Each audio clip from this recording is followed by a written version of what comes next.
Sir खूब पढ़ाई करी, मैं फेल हो गया या फेल हो गई। मेरे मस्तिष्क में आता है मैं क्या जवाब दूं, इसलिए मुझे वीडियो बनाना पड़ा कि बेटा आपकी कमी आपसे बेहतर कोई नहीं जान सकता। हम सारी कॉमन कमियां बता सकते हैं, उनमें से आपने कौन सी की है ये आपको ही पता है। एक व्यक्ति सबसे, अगर ये कहे ना कि आपके बारे में सर्वाधिक कोई जानता है तो आप स्वयं हैं।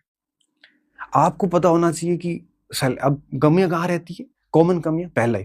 पहली कमी ये होती है कि हम कंटेंट के ढेर बना लेते हैं, वो नहीं करनी है। अब कई बच्चों ने ये किया होगा। मैं कहता हूं कि हर पार्ट की एक एक किताब ले लीजिए, आप कोई भी लीजिए, कोई फर्क नहीं पड़ता।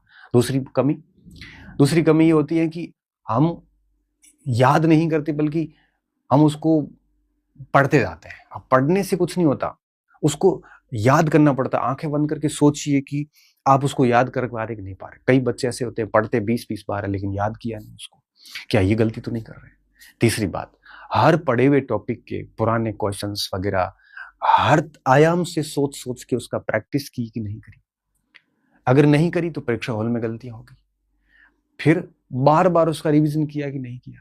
पढ़ते वक्त दिमाग में एज्यूम किया था कि नहीं कर रहे थे कि इसका कैसे क्वेश्चन बन सकता है। क्या आप एक ही परीक्षा को लेके बढ़िया तरीके से तैयारी कर रहे हैं या आप डाइवर्ट हो रहे हैं बार बार? तो आप सभी चीजों पे मंथन कीजिए, गलती कहां रह रही है। और मैं विश्वास के साथ कह सकता हूं कि अगर आप एक आधा घंटा घंटे पर बैठ के न्यूट्रल होकर सोचोगे, खुद के प्रति ईमानदार होना बेटा बहुत जरूरी है। अगर आप खुद के प्रति ईमानदार नहीं है तो आप अपनी गलती को कभी स्वीकार नहीं करोगे, आप उसको इग्नोर करोगे। और बीमारी हो या गलती हो, उसको जितना इग्नोर करोगे ना, वो दुगुने अटैक के साथ वापस आएगी। बीमारी को एक्सेप्ट करो, गलती को एक्सेप्ट करो, कमियों को एक्सेप्ट करो। और इसके लिए आपका ईमानदार होना बेहद जरूरी है। अगर आप ईमानदार नहीं होंगे तो आप गलतियों को एक्सेप्ट नहीं करोगे, बल्कि आप